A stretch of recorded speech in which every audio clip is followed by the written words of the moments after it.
이건 뭐 제가 다룰까 말까 고민을 하다가 안 다룰 수는 없어서 어제 하루 종일 뜨거웠던 이슈가 이 5대3 설이라는 SBS 한 보도였습니다.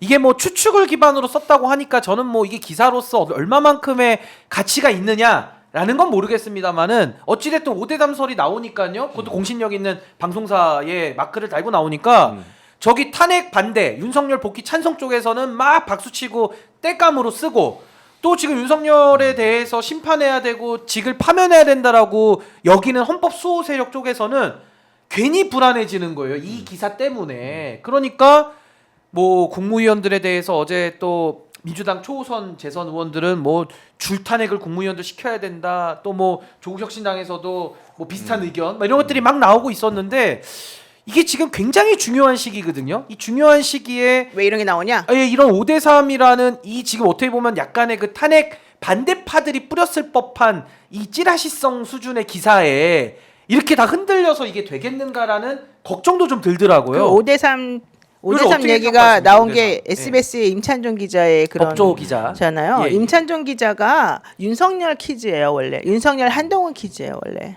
아, 뭐 좀 가깝습니까? 예, 예. 왜냐면 내가 그 친구를 처음에 이제 기자로 들어왔을 때부터 잘 알고 있고, 그다음에 이제 성향도 정확히 잘 알고 변협에서 있는데. 대변인도 하셨고. 예, 제가 대변인 할 때 예, 그 또 친구가 기자들, SBS에서 예. 법조 출입 기자였고, 잘 특히 아시고. 검찰 출입 기자였는데 그 당시에 윤석열과 한동훈과 사실은 되게 친하게 지내면서 그들로부터 많은 기사의 소스를 제공받았었어요. 뭐 단독도 많이 하고. 그래서 예. SBS가 워낙 아끼는 법조 기자이고 이제 현재 지금 그 위치도 상당합니다. 예. 그런 데다가 중간에 이 SBS 사장이 바뀌면서 또 이제 기조가 좀 바뀌었어요, SBS가. 근데 아시다시피 SBS는 보수로 갔다가 이제 뭐로 갔다가 왔다 갔다 항상 이게 예. 시리에 따라 좀 움직이는 보도 패턴이 있잖아요. 네네. 그렇기 때문에 저는 임찬종 기자는 사실은 한동훈이나 윤석열 편이라고 생각해요.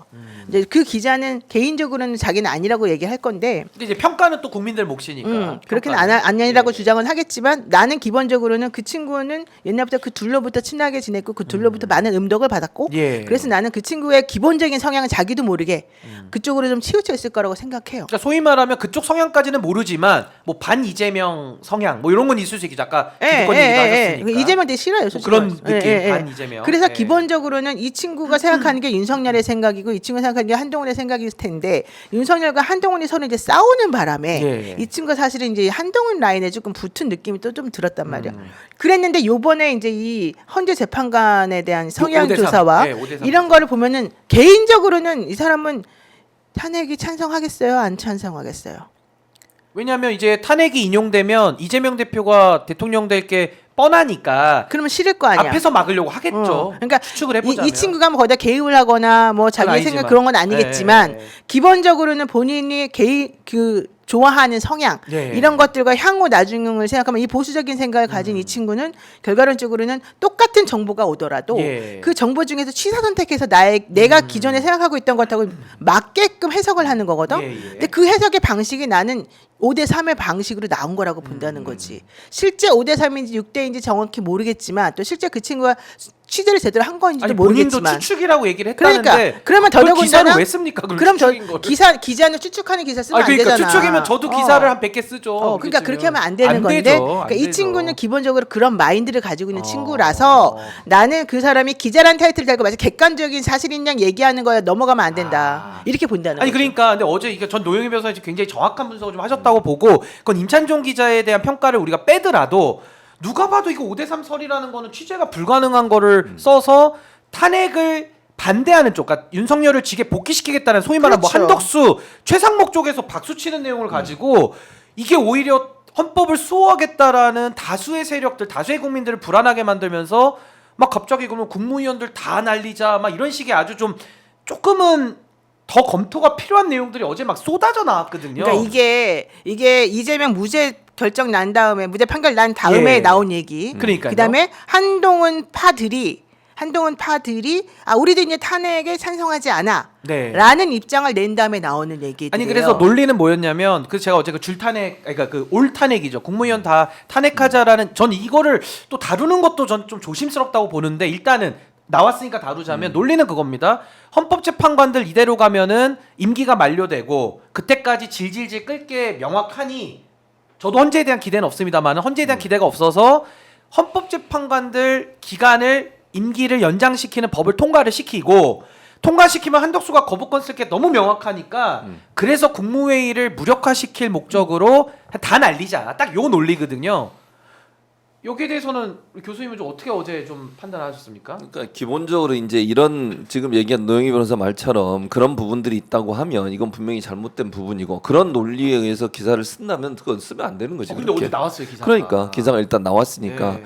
근데 뭐 물론 우리가 알 수는 없어요. 헌재에서 어떤 결과가 나올지를 알 수는 없고 지금 어떤 논의가 되고 있는지 알 수 없지만 긍정 부정이 다 있다고 봐요. 그러니까 아까 얘기했듯이 예를 들면 이게 부정적인 영향을 미친다고 하면 탄핵 반대하는 세력들한테 더 막 이제 아우성치게 만드는 요소로 작용할 수 있지만 또 한편으로는 민주당 쪽에서는 경계를 더 하게 만드는 부분도 있어요, 사실은. 그러니까 너무 물론 상식적으로 생각하면 누구든 8대 0이 나와야 한다고 생각해요. 또 헌재 재판관들이 설마 그러겠냐 했는데 지금 한덕수 건 보면 뭐 이거 이상하다 이런 생각이 들잖아요 지금. 그러니까 한덕수를 기각시켜서 돌려보내는 건도 그렇고 뭐 판사들의 행동 뭐 예를 들면 지기현 판사 이런 행동을 보면 이 사람들을 정말 믿을 수 있나 이런 생각이 들게 만드는 거잖아요. 그럼 우리가 만반의 대비를 해야 되겠다라고 하는 뭔가 그 경계할 수 있는 기회를 준 것도 있다고 생각해요. 뭐 정말로 이럴 수도 있다면 가장 안 좋은 상황을 대비하는 우리의 태도가 필요하지 않겠냐. 예. 그 지금 아까 얘기했던 그 법안은 이미 법사위에 올라가 있어요. 그러니까 그건 저는 통과시키는 게 맞다고 봐요. 개인적으로. 어제 했어야 돼. 그러니까 어제 했어야 돼요. 왜냐하면 날짜가 그게 뭐 그 행정부로 15일, 가서 15일 안에 예, 해야 되고 이러다 계산을 보니까. 해보면. 근데 그게 사실은 왜냐하면 어떤 상황이 벌어질지 몰라. 우리가 그냥 나이브하게 예를 들어서 그냥 있다가 만약에 그런 상황이 닥치면 어떡할 거예요. 그 다음부터는 막을 수 있는 방법이 없어요.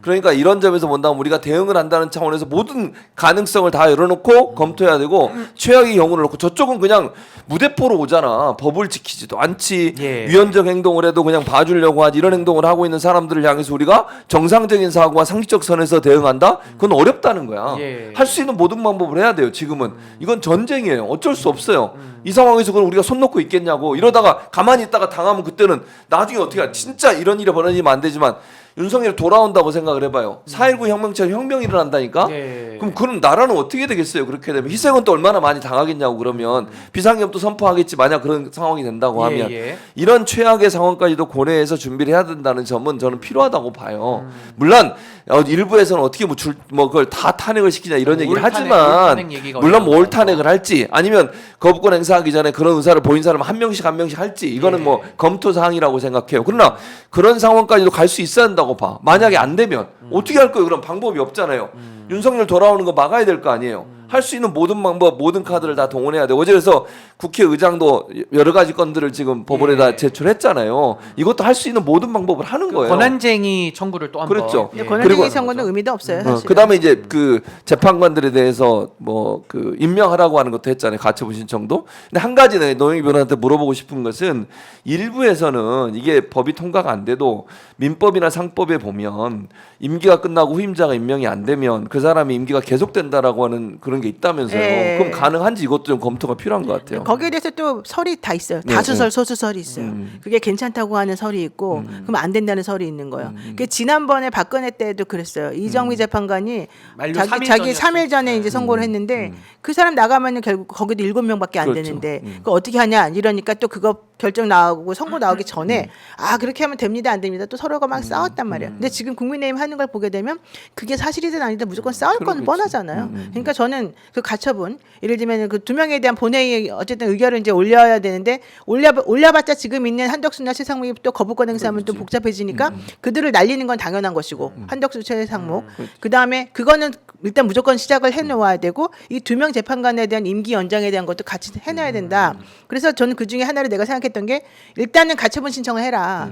그 이미선 재판관하고 문영배 재판관에 대한 그 임기 연장. 왜냐하면 지금 그들이 없어지게 되면 헌재가 이 기능이 마비되니까 그건 되게 중대한 이게 네. 침해잖아요. 그러니까 그건 저는 하면 될 수 있다고 생각해서 이제 신청을 가처분은 또 빠르게 판단합니다. 네, 신청을 하라고 이제 했던 것이고 그거는 임시적인 거기 때문에 본안의 통과 여부와 무관하게 계속해서 효력을 예. 미쳐요. 본안이 나올 때까지.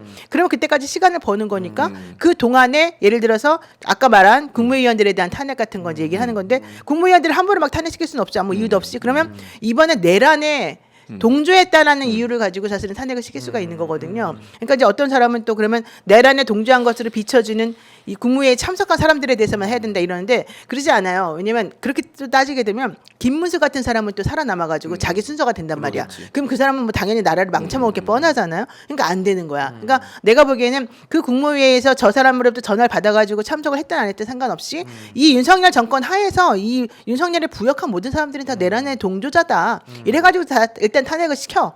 그게 나중에 기각이 되더라도 그러면서 또 시간을 벌 수가 있는 거잖아요. 그렇게 해가지고 전원 탄핵이 돼버리고 나면 4월 18일에 임명을 안 하더라도 한덕수가 혼자서 권한대행으로서 뭔가 할 수 있는 게 없어요. 왜 한덕수 이미 탄핵됐으니까 그 상황에서.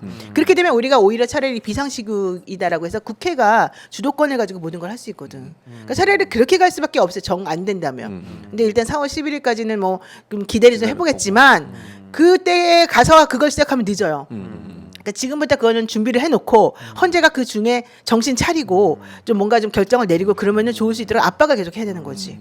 아니 근데 이제 이게 뭐 저는 모든 상황에 열어놓고 좀 대비를 하고 전략적으로 당연히 해야 된다. 이건 뭐 당연히 우리 국민들의 마음과 다 똑같으니까 저는 그 부분은 매우 공감하고 어제 그 모 방송에서 김규현 변호사도 저랑 생각이 좀 되게 비슷하게 어제 이야기를 좀 해서 사실 이 5대3 기사로부터 이게 지금 촉발된 하나의 어떤 그 쏘아올린 공 같은 거거든요. 그래서 이것 때문에 뭐 국무위원들 어제는 막 다 날려버리자 이 얘기까지 막 나오다 보니까 그냥 아이디어 차원에서 하나 정도로는 가능하나 갑자기 다 국무위원들을 날려버렸다고 많이 상정을 해보면 이게 지금 이 5대3 기사를 뻗들인 세력들이 노리는 게 좀 있겠지. 노리는 대로 우리가 지금 따라가주는 모양인 거예요. 맞아요, 왜냐하면 맞아요. 국무위원 다 날리면요 그 다음을 진행할 사람이 없어져. 예를 들면 윤석열 파면 결과가 아직 나올지 안 나올지도 모르는데 나와도 선거를 치를 수도 없어요. 이게 국무위원들이 다 없어지면 규정이 없기 때문에 또 그 규정 해석하는 거 놓고 또 우리는 이 교착 상태에 빠져서 또 대들하기 또 걸리거든요. 그러니까 국회가 입법권을 가지고서 움직여줘야 돼. 그렇죠. 그러니까 이게 굉장히 좀 국민투표를 복잡한 하든지 상황이 말든지. 벌어지기 때문에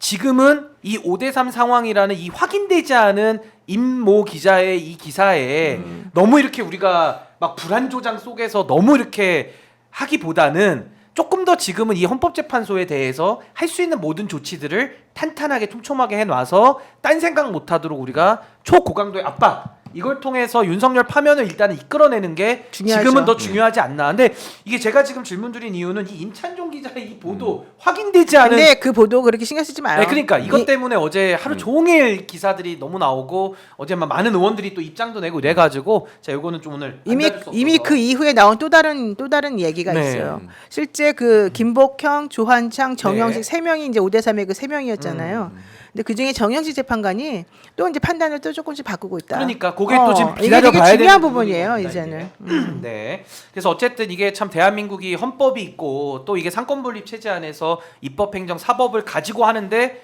지금 잘 작동이 안 되는 거거든요. 그러니까 그렇죠. 그런 상황 속에서 우리가 윤석열 파면뿐만 아니라 또 새 정권의 탄생까지 가야 되기 때문에 조금은 이 프로세스를 좀 신중하게는 검토를 좀 해봐야 된다. 이 정도로 좀 정리를 하고요.